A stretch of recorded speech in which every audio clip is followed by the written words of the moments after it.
Oh, wow. Well, finally joining us for a chat is a veteran in the music scene. Talking about the crooner of Limpopo and so many hit songs. Yeah. Kcee. Yes, so AKA Zaddy. Yes. Thank you. So many thank you. AKAs right here. I'm excited to be here, Yeah. seeing beautiful, wonderful people like this. Trust me, they've been in this business for a long time, like me. So when you call me veteran, just remember we are all in that. So you had to throw shade, seriously. Wow. Shit, that's it. They do it somehow. Wow. Because we are just starting for me. Amen to that. But you have been around for quite a bit. Definitely. 20. About 23 this year, so 24 next year. I'll be 24 in the business. Yeah. Wow. Wow. Amazing. That's a very long time. You don't look it though. You know, I you don't, look thank God, though. I don't even want to. Because he's helping me. Okay, so you know, you want Yeah, I to was say going to say something? new music still popping out all the time. Sure. That one we saw just now, Sure. Go with the Ihiala. Yeah. Amazing stuff. Thank you. We just have to keep putting out new music. No time to retire. So for you to stay relevant, you still need to do something. So. So you know that word relevance in the industry is something that many people don't get to enjoy. Yeah. You can be a one-hit wonder, or you could, you know, be the thing for a number of years. Sure. Yeah. Really, Kcee, how have you managed to stay at top? Like, you take a break to do your personal business and all, you drop another one, you take another break, and everybody is vibing to it. How have you been able to pull that off? Yeah, for me, I think it's the passion, first of all, for me. The passion I have for the business, for the music is, you can't stop it. You know, a lot of people will try to discourage you, say stuff you don't like, or say stuff to hurt you. You know, if you allow them, that means you're going down. So for me, no matter what you say about me, I don't care. I always put my eyes on the passion, you know, what's driving me. So for me, music is not just to make money. I do it and it's bringing money, no doubt, but I love it. So that has been my strong energy, and the grace of God also is just behind it. Now, just a little explanation. This is not how Kcee sounds normally. He has a bit of a cold. Yeah, I told her. He couldn't dare to cancel I've been today. singing every day. Too many events. I was going to say that. There are quite a lot of events happening back to back everywhere. And you've been performing every single day? Every other day. Your own event is coming up very soon. Yeah, so I have my own event. It's called Kc Thanksgiving in a co-hotel on the 28th Okay. December. No, it's just a way of thanking God for life and thanking God for, you know, a lot has happened in our country. So if you're alive and you're living, I don't think there's any reason for you not to thank God. So if you have the chance to come and party with us in a co-hotel, it's going to be fun. A lot of artists will be there also to support. Okay. So you say party, you say Thanksgiving. Now, Yes. when people hear Thanksgiving, they always think it's going to be something really religious and Yeah. all.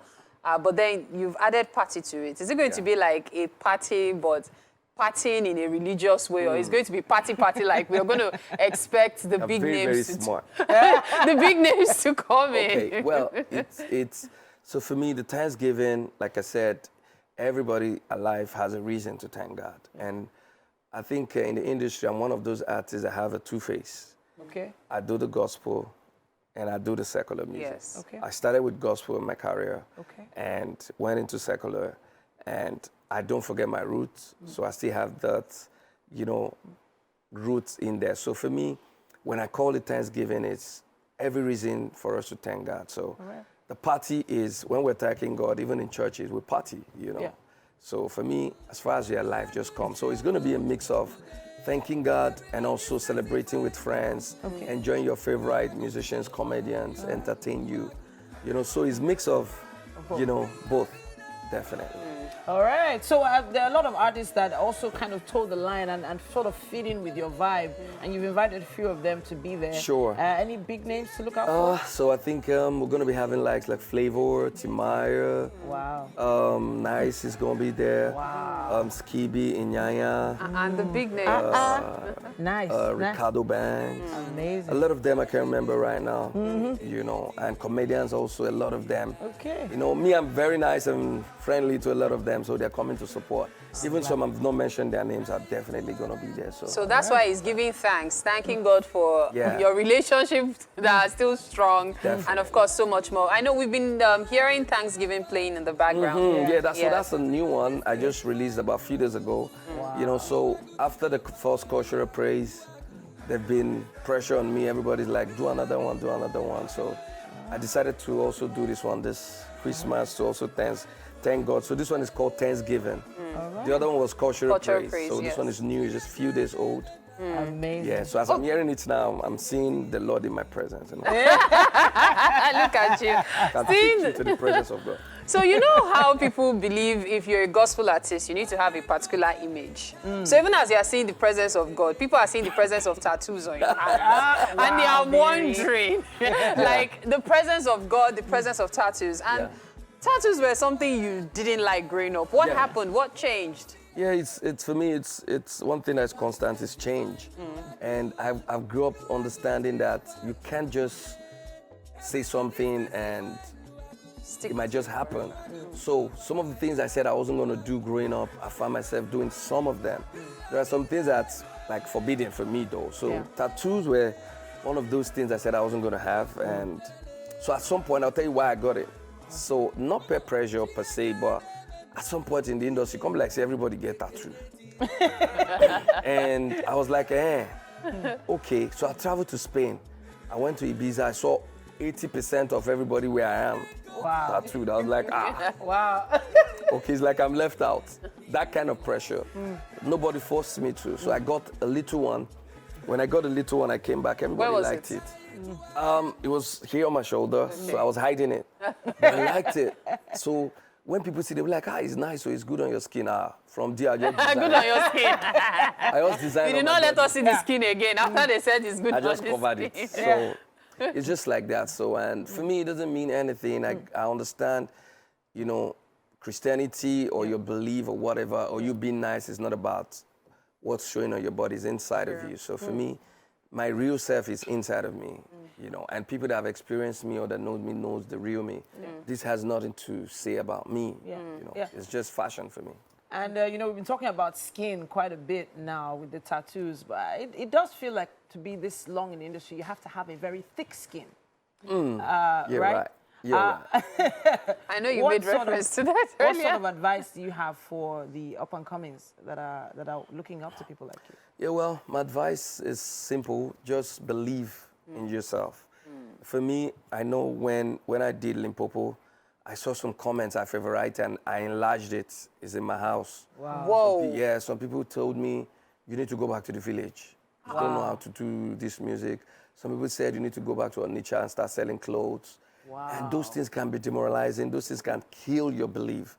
You know, but few months later, some of those people were posting my song. Some of those people were dancing to Limpopo. You know, imagine if I listened to them or I allowed those words affect me. Maybe I won't be here today. So don't let anybody, even your parents. My father didn't want me to sing. You know, so sometimes when they tell you no, you tell yourself, what do you have to offer? If you believe in it, nobody can stop you. So my advice is just believe in yourself and believe in what you have. But don't deceive yourself. If you don't have it, you don't have it. Riding on what you said just now, we tend to have a lot of up-and-coming artists on our show. Okay. One performed just I saw it.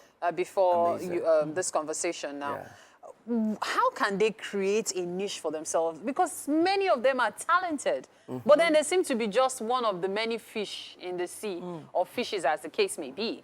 So what can they use to carve a niche for themselves to set themselves apart from the rest? So that's a lot of job for them to do, because if you're going into any industry, any business, even if not music, you need to study it, you need to understand it, you need to create something for yourself.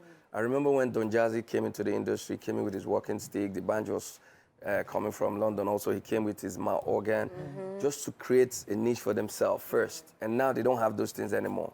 So if you're coming into the industry, you look at everybody, you need to create something for yourself. So what did you create for yourself? Well, growing up, I started with showing you too much blings, showing you that I'm expensive even when I was living in one room. Wow. I was showing people that, I have lifestyle. I will go to, what's the name of somewhere around Sulere, I'll buy those big jackets, go to Yaba, but, you know, try to live luxury life that I'm not even, but I was already seeing myself in that picture. Yeah. And what happened was people started seeing me in that light. I started writing songs showing that, okay, I'm very expensive, I'm rich, Yeah. and like joke, I started living the life. I started thinking towards that direction. And today, I'm excited that by the grace of God, I'm living real. I used to wear fake of this. Wow. Nice. the A original. lot. They used to burn my neck. Wow. You see the iron burning my neck. When someone hits me, you go burn my neck. But today I wear Xbox. Wow. You know what I mean? So Don't worry, you're safe. You it's reach a on journey. It's a journey you need to, you know, build and create illusion, and God will help you be there. So for me, my advice is create something for yourself. What do you want to sell? Okay, everybody's selling music. Yes, what do you want to sell? I'll give you an example. Rema. Rema started with a lot of his peers on the same note. And before you knew it, boom, he took off. Yeah.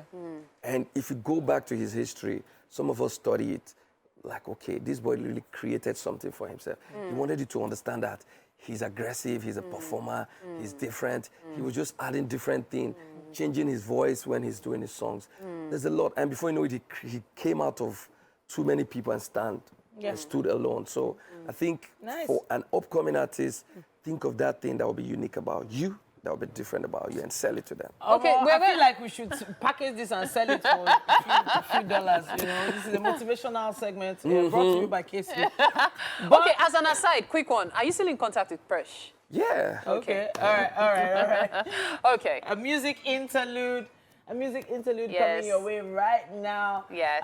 And we cannot wait to have him in the kitchen. Yay! Breakfast time I'll is go to the here. kitchen. Yes, so